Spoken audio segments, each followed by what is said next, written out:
की जय। बोलो श्री सतगुरु महाराज की जय। धाम के धनी की जय। पन्ना धाम की जय। सर्व सुंदर साथ के चरणों में कोटि कोटि प्रणाम जी। राम जी।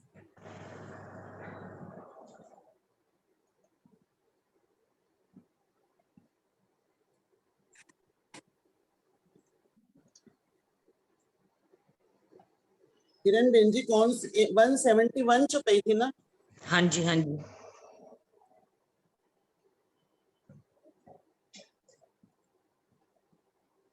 पिछले 3 थंब जो खड़े, ता बीच कई नक्शों नंग जड़े। तकियों के बीच दोयू सिरे, ताके फूलन पर नंग हरे। ताके फूलन पर नग हरे। सिंहासन के पिछले भाग में तो 3 थंब आए हैं, उनके बीच में अनेक प्रकार की चित्रकारी है जिनमें नग जड़े हुए हैं। इसी प्रकार जो तकियों के दोनों किनारों के बीच में अनेकों प्रकार के फूल हैं जो हरे रंग के नगों से जड़ित होकर सुशोभित हो रहे हैं। जी श्री महामती जी इस चौपाई में बहुत सुंदर साथ कोई बता रही हैं कि पिछले 3 थंब जो खड़े, सिंहासन का पूरा वर्णन किया हुआ है। राज्य श्यामा जी कैसे सिंहासन के रंग का, स्वर्ण रंग का पधराया हुआ है कमल के फूल के ऊपर, उसकी सुंदरता, शीतलता, मधुरता कितनी सुंदर है। पिछले 3 थंब जो खड़े, सिंहासन के पीछे जो 3 थंब हैं उनकी शोभा का वर्णन अभी जैसे सब सुंदर साथ ने किया कि वर्णन हो ही नहीं सकता, लेकिन राजी ने जो 2-4 शब्द मेरे से कहलवा रहे हैं, ता बीच कई नक्शों नग जड़े, उसमें भी इतने सुंदर नक्शकारी है, इतने सुंदर नग जड़े हुए हैं। आज माफ कर दो।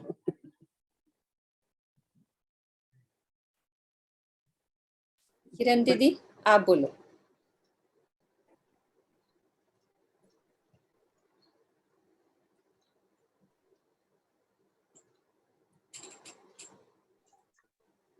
सिंहासन का बहुत सुंदर वर्णन इस चुपाई में हुआ है। पिछले 3 थंब जो खड़े, 6 थंब, इसका वर्णन थंब करके किया है। जो डंडे आए हैं जिसको डांडे भी हम कहते हैं, 6 डांडे, ये 3 पिछले डांडों का वर्णन किया गया। इसमें पिछले डांडे जो हैं ये जो खड़े हैं, ता बीच कई नक्शों नंग जड़े, उसके बीच में अनेक प्रकार की चित्रकारी है। और चित्रकारी के अंदर क्या जड़े हुए हैं? नग जड़े हुए हैं, जवाहरात जड़े हुए हैं। तकियों के बीच 2 सिरे, इसी प्रकार यहाँ पर 5 तकियों का वर्णन आ रहा है। 5 तकिए राजी जहाँ विराजमान होते हैं, श्यामा जी विराजमान है। राजी के दाएं हाथ में एक तकिया है, एक श्यामा जी के बाएं हाथ में तकिया, और एक तकिया क्या है? दोनों स्वरूपों के बीच में, और 2 तकिए पीछे रखे हुए हैं। पीछे जो है उनकी पीठ के पीछे कह सकते हैं, वरना परम धाम में पीठ की कोई ऐसी बात नहीं है, लेकिन कहने के लिए तो कहना ही पड़ेगा। तकियों के बीच 2 सिरे, इन तकियों के दोनों किनारे, अब दोनों किनारों का वर्णन बहुत सुंदर किया है। तकियों के दोनों किनारों के बीच में अनेक प्रकार के फूलों की शोभा आई है, और इन हरे रंग के नगों से जड़ित होकर सुशोभित हो रहे। यहाँ लिखा ताके फूलन पर नंग हरे, यहाँ जो फूल दिखाई, तकियों के अंदर फूलों की शोभा आई है, वो फूल कौन से रंग के आए हैं? हरे रंग के। हरे रंग के नग लगे हुए हैं इन तकियों के दोनों किनारों की शोभा का वर्णन किया जा रहा है। और पश्चिम के इतने कोमल तकिए हैं, ये जो इनका वर्णन किया गया है। एक बार पीछे किरण जी ने बहुत सुंदर इसका वर्णन किया था। ये तकियों के साथ नगों की एक और एक तकिए आए हैं इसके साथ, ताकि ये तकिए हिले नहीं। उनमें भी कितना क्या ना नगर दीदी, है। हाँ, यहाँ पर यहाँ पे वर्णन, ना, हाँ जी, हाँ जी, बहुत सुंदर वर्णन किया था जवाहरलाल महाराज जी की, शायद उसमें लिखा हुआ है। हाँ जी, हाँ, तो यहाँ कह रहे हैं कि अनेक प्रकार के फूल हैं, हरे रंग के नगों से जड़ित होकर के सुशोभित हो रहे हैं। आप कह रहे हैं उतरती कांगरी जो हार, बने आसमानी नंग तरफ चार, कई बेल फूल जड़े माही, ताकि उठत अनेक रंग जाएं। इन तकियों में उतरती हुई कांगरी की जो हारे हैं, उसके चारों ओर आसमानी रंग के नीलम के नंग जड़े हुए हैं। इन कांगरियों में अनेक प्रकार की लताएं और फूल जड़े हुए हैं, जिसमें अनेक रंगों की आभा निकल रही। तकियों में उतरती हुई कांगरी की जुआरें। सुंदर साथ जी, आप सबको पता चल गया होगा कांगरी, उस दिन सीढ़ियों में भी हमने देखा कांगरी। यहाँ जहां भी आप देखेंगे कांगरी की शोभा है। कांगरी जैसे ये सिंहासन है, इसके अंदर ऐसे ऐसे जो शोभा है, आप देखिए ये कांगरी है। इसी प्रकार तकियों के अंदर भी कांगरी की शोभा आई है। यहाँ जैसे कोने हैं, कोनों में भी ऐसा लगता है कि जैसे कांगरी की शोभा आई हो। कांगरी की जो हारें आई हैं, यानी कतारें आई हैं, चारों ओर आसमानी रंग के नीलम के नग जड़े हुए हैं। जो कांगरी लगी हुई, कांगरी के अंदर भी चारों ओर आसमानी रंग के, नीले रंग के जो नग हैं वो जड़े हुए दिखाई दे रहे हैं। इन कांगरियों में अनेक प्रकार की, अरे वर्णन सुनिए सुंदर जी। कांगरी है, कांगरी के अंदर नग जुड़े हुए हैं, और उनके अंदर भी अनेक प्रकार के क्या है, लताएं और फूलों की, बेलों की, बूटों की बहुत ही सुंदर शोभा है, जिसमें अनेक रंगों की आभा निकल रही। अभी यहाँ सिंहासन के अंदर भी देखिए, कभी कोई आभा आ रही है तो कभी कोई आभा दिखाई दे रही है। ये यहाँ वर्णन इतना सुंदर है। तो वहां पर ये जो तकियों का वर्णन आया है, कांगरी है, कांगरी में जो नीलम लगी हुई है, चारों ओर नीलम के नग जड़े हुए हैं, और उनके अंदर भी ये जो कांगरी के अंदर कार्य आया है, फूल बेले लताएं, कितनी सुंदर जो है शोभा है। और उसके अंदर भी ऐसे नग जड़े हुए हैं जिनमें अलग अलग रंगों की जो है आभा निकल रही है। इन तकियों का कांगरी में बड़े चित्रों का क्रमशः छोटा होते जाना उतरना, छोटे से बड़ा होते जाना चढ़ना कहलाता है। चित्रों में ऐसे कभी उतरती हुई तो कभी ऊपर जाती हुई शोभा का वर्णन किया गया है। आगे कोई और सुंदर साथ चुपाई पड़ेगा।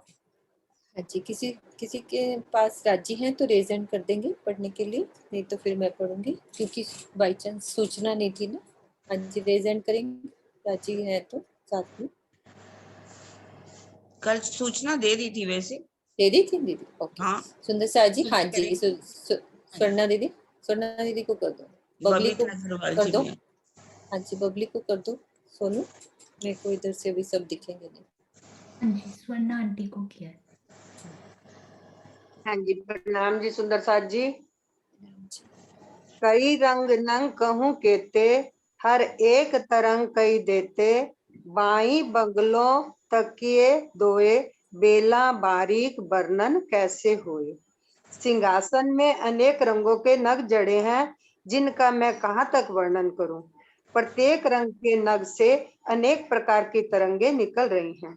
सिंहासन की बाईं ओर 2 तकिए रखे हुए हैं, जिन पर लताओं की अति सूक्ष्म चित्रकारी है, जिनकी शोभा का वर्णन मैं कैसे करूं।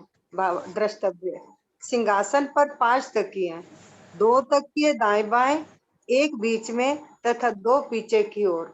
इस चौपाई के तीसरे चरण में जिन 2 तकियों का वर्णन किया गया, उसमें एक श्री श्यामा जी की बाईं ओर का है तथा दूसरा तकिया बीच का, जो श्री राज जी की बाईं ओर का होगा। इसमें जो है सिंहासन के ऊपर अनेक प्रकार के, जैसे कई रंग नग केते कहूं, सिंहासन में अनेक रंगों के नग जड़े हुए हैं, जिसका मैं वर्णन इस जीवा से नहीं कर सकती। कैसे करूं। एक तरंग कई देते, एक रंग में कई प्रकार की तरंगे निकल रही हैं, जिसका इस मुख से वर्णन नहीं हो सकता। सिंहासन के बाईं ओर 2 तकिए रखे हुए हैं, जिन पर लताओं की अति सूक्ष्म चित्रकारी है, जिसमें अनेक प्रकार की चित्रकारी की हुई है और अनेक प्रकार की तरंगे निकल रही हैं, जिसकी शोभा का वर्णन मैं इस मुख से नहीं कर सकती। सिंहासन पर 5 तकिए हैं, 2 तकिए तो दाएं बाएं हैं, 1 तकिया बीच में है, 2 तकिए पीछे हैं और एक एक तकिया श्री राजी श्री श्यामा जी के दोनों ओर है। प्रणाम जी सुंदर जी। प्रणाम जी। हाँ सुंदर बबली साथ की इसमें 2 बाएं तकियों का वर्णन किया गया है। इसको और हाँ अच्छी जी। तरह से वर्णन कैसे कोई कर सकता है? बाएं तकिए और जैसे 2 तकियों का वर्णन है। एक राजी की तरफ और एक श्यामा जी की तरफ, दोनों तरफ जो है ये तकिए, एक राज्य और श्यामा जी के बीचों बीच है और एक एक तकिया राज्य और श्यामा जी के पीछे की तरफ है। ये बात स्वर्णा बहन जी बिल्कुल ठीक है आपकी, लेकिन यहाँ जो चरण आ रहा है बाई बंगलो तकिए 2, बाई बंगलो, यहाँ 2 तकियों का वर्णन किया गया है। मैं जहां तक बताती हूँ सुंदर साथ जी कि राजी जैसे बैठे हुए हैं ना, इधर राजी, इधर राजी है, दूसरी तरफ एरो करो, ये दाईं ओर का तकिया है। और बाईं ओर 2 तकियों की बात की गई है, राजी के बाईं ओर 2 तकियों की, ये एक बीच का तकिया और एक श्यामा जी की बाईं ओर जो तकिया आता है, इन 2 तकियों का वर्णन किया गया है। बाईं बगलों तकिए 2, बेलना बारीक वर्णन कैसे हुए? इसके अंदर कितनी बेले हैं, इसका बारीक वर्णन है, उसका वर्णन नहीं हो सकता। यहाँ जो 2 तकियों की बात की गई है, राजी के बाईं ओर 2 तकिए जो रखे हुए हैं, एक बीच का और एक श्यामा जी की बाईं तरफ जो है, उन 2 तकियों का वर्णन। ठीक है, ठीक है। प्रणाम जी, प्रणाम जी। अच्छा, बबली दीदी को कर।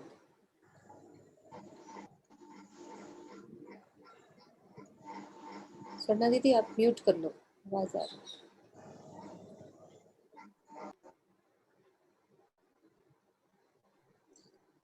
दीदी। हाँ जी हाँ जी मैं किचन में चली गई थी क्योंकि टाइम हो रहा था। हाँ जी कोई बात नहीं, आपने बोल लिया चुपाई? चुपाई दीदी आज ही वाणी नहीं खोली ना अभी मैंने। कोई बात नहीं, मैं बोलती हूँ, ठीक है। हाँ, मैं कल करूँ कल। हाँ जी कोई बात नहीं, कल खोल के रखेंगे सब। टाइम हो गया था ना थोड़ा सा। हाँ एक बबीता अग्रवाल जी ने किया था। अच्छा हाँ जी बबीता जी को लो, बिल्कुल सुनो बबीता जी को दे दो। बबीता अग्रवाल। हाँ जी प्रणाम जी सुंदर साथ, सबको प्रणाम जी।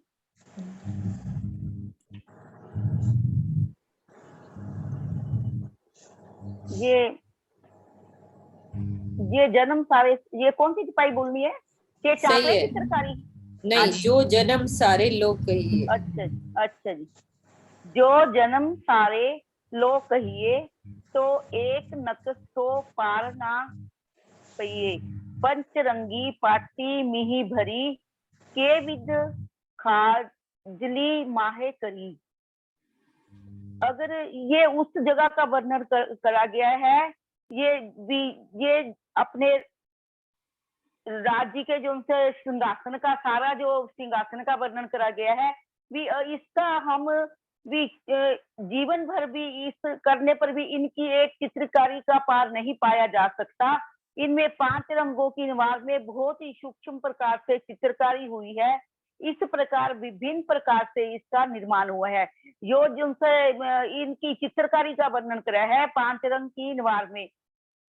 दीदी मेरे को ज्यादा नहीं करना आता मैं अभी नहीं हूँ अभी तो भी इनका चित्रकारी इतनी अच्छी है भी जीवन भर भी अपने सारी उम्र भी आप शब्द जो सा मुंह से निकाले तो एक शब्द भी अपने जुबान से इसका वर्णन नहीं कर सकता।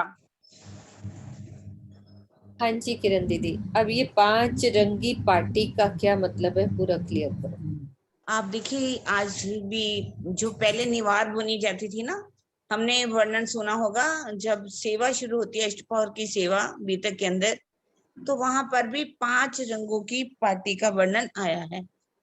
5 रंगों की निवार नहीं होती थी पहले, चौड़ी चौड़ी पट्टियां, इसको जो बुना गया है, ये नीचे जो तखत इसको कह दिया गया है सिंहासन के ऊपर, इसकी जो बुनाई गई है 5 रंगों की निवार जो कहते हैं उससे की गई है। इसमें से इतनी नूरी किरणें निकल रही हैं कि इसके ऊपर कितनी सुंदर चित्रकारी है जिसका वर्णन नहीं हो सकता।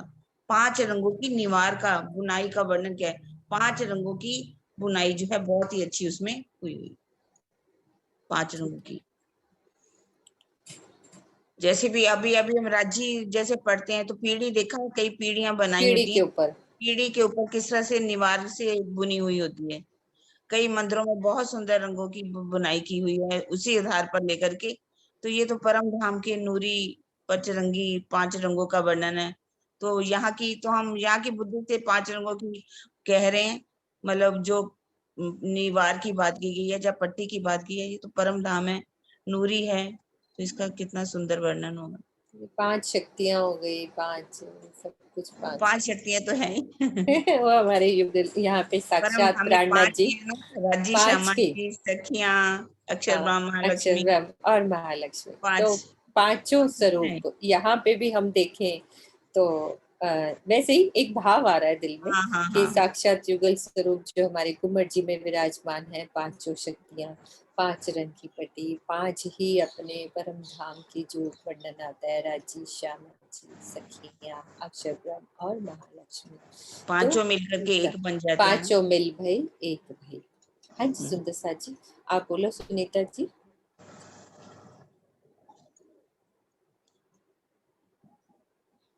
जी सुंदर साथ जी, राम जी। हाँ जी प्रणाम जी, कै थोड़ा ऊंचे। कै चाकले चित्रकारी नहीं, तापर आत्म बैठे सो श्री। न्यारे ना, नहीं चौपाई ये नहीं नहीं बोलते, ठीक है, कई चौपाई। चित्रकारी। एक मीनू सेकंड दीदी, एक मीनू सेकंड। ठीक कर चुका। हाँ सही है, 175 हाँ ठीक है 175 ठीक है। कै चाकले चित्रकारी तापर बैठे श्री जुगल विहारी, दो स्वरूप चित्त में लीजिए, फिर अतम को दीजिए। आसनों माने चाकले, चाकले मतलब आसनों, आसनों में विभिन्न प्रकार की चित्रकारी, उनमें श्री राज श्यामा जी विराजमान होते हैं। इन दोनों स्वरूपों को हृदय में धारण कर आत्मा बारंबार अखंड सुख का अनुभव करती है। इसका भावार्थ यही है दीदी कि जो चाकले मतलब जो आसन राज श्यामा जी जुगल स्वरूप के नीचे जो आसन है उनके ऊपर जुगल स्वरूप विराजमान है, और हम सब रूहें युगल स्वरूप के हृदय में बैठकर और उनके बारंबार उनका अखंड स्वरूप का अनुभव करते। ज्यादा नहीं आता दीदी, पहला बैच ही कर रही हूँ मैं। हाँ जी कोई बात नहीं। सुंदर साथ जी को मालूम ही होगा, ये चाकले 2 बिछे हुए हैं, इन 2 चाकलों का वर्णन किया गया है। 2 चाकले चित्रकारी, इसमें कितना सुंदर चित्रकारी का काम है। और कह रहे 2 स्वरूप चित्त में लीजिए, फिर आत्म को दीजिए। इन दोनों स्वरूपों की शोभा को अपने धाम हृदय में बसा लीजिए प्यारे सुंदर साथ जी, और फिर आत्म को दीजिए और परम धाम की उन सुखों में खो जाइए, अपने आनंद में अपने आप को डुबो दीजिए। जैसे युगल स्वरूप की शोभा हमारे धाम हृदय में विराजमान होगी तो हमारी आत्मा कैसे प्रफुल्लित हो जाएगी, कैसे आनंदित हो जाएगी और परम धाम के अखंड सुखों में खो जाएगी। चाकलों का वर्णन करते हुए बता रहे। अब क्या करना है आगे, आगे की छुपाई में बताया है। पढ़िए सुंदर साथ जी, सुदर्शन भगत जी। हाँ जी सुदर्शन आंटी, अनम्यूट करना सोनू, मैं करती हूँ। हाँ जी करो। हाँ जी कर दिया। होगी। प्रणाम जी। आत्म सो न्यारे ना कीजे, आत्म बिन काहू ना कहीजे, फेर कीजे दर्शन, आत्म से न्यारे ना कीजे अदखिन। हे साथ जी, आप अपनी आत्मिक दृष्टि से युगल स्वरूप की इस मनोहारिणी छवि का बारंबार दर्शन कीजिए तथा आधे क्षण के लिए भी इसे अपनी आत्मा से अलग न कीजिए। ब्रह्म सृष्टि के अतिरिक्त अन्य किसी से भी इस सुख को न कहिए। भावार्थ, इस छुपाई में उन सुंदर साथ को इस बात का करारा उत्तर मिलता है जो भ्रमवश ये मान बैठे हैं कि संसार में युगल स्वरूप का दर्शन ही नहीं हो सकता तथा चितवनी करने की कोई आवश्यकता नहीं है। ये कहा गया है कि अपने ये राय श्यामा जी को अपने हर टाइम अपने दिल में बसा रखो, चाहे उठते बैठते कुछ भी, मतलब कहीं भी आप हो, उनको उनसे अलग नहीं होना है आपको। और फिर उनके अपने मन अंदर दर्शन करिए और उनके चिंतन में डूबे रहिए। नाम जी।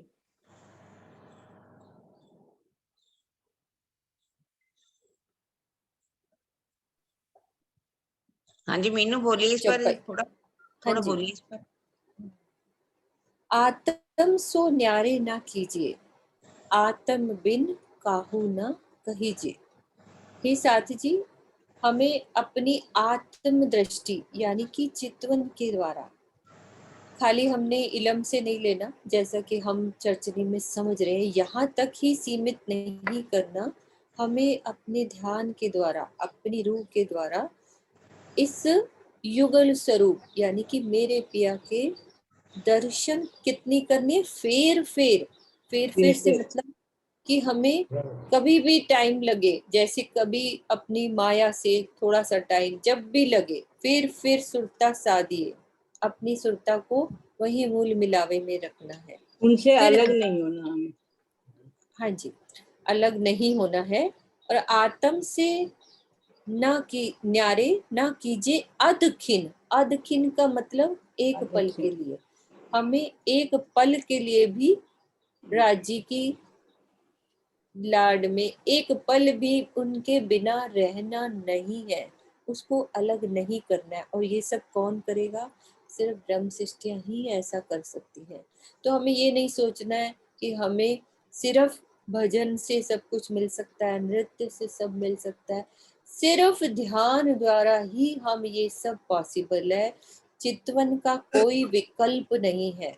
हम भजन कीर्तन और नृत्य जरूर करते हैं, उसमें कहते हैं राज्य का ध्यान लगता है पल भर के लिए, लेकिन जो एक सुरता द्वारा जो हमें राज्य का दीदार होता है उसका कोई विकल्प नहीं है। ठीक है दीदी, और कुछ कमी है तो आप बोलो।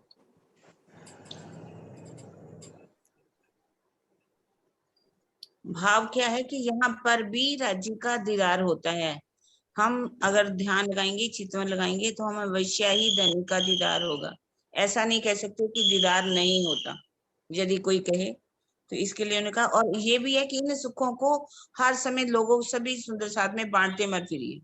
उन्होंने कहा कि किसी को भी इन सुखों को मत कहिए, सुनाने की जितना हम सुनाते रहते हैं तो भाव क्या कि ये सुख फिर कभी कभी द्वारा नहीं मिलते। हमारी आवाज यहाँ बहुत आ रही है। कहने का भाव है कि हमारा जो अंदर वाला सुख है, हाँ, आत्मिक सुख, बखान नहीं करना। इसमें लिखा है ना कि आत्म बिन काहू न कहीजे। आत्म बिन मतलब मुझे ही पता होना चाहिए मेरे राज्य का सुख। अब यही की दुनिया वाली बातों का ही देख लो, हम अपने हस्बैंड की बातें कोई सबको थोड़ी ना बताते फिरते। हाँ, यदि वो बात वो करें जिससे हम, ये नहीं कि राज्य की बात ही नहीं करनी है, एक जो पर्सनल सुख होते हैं वो किसी से बखान नहीं करते।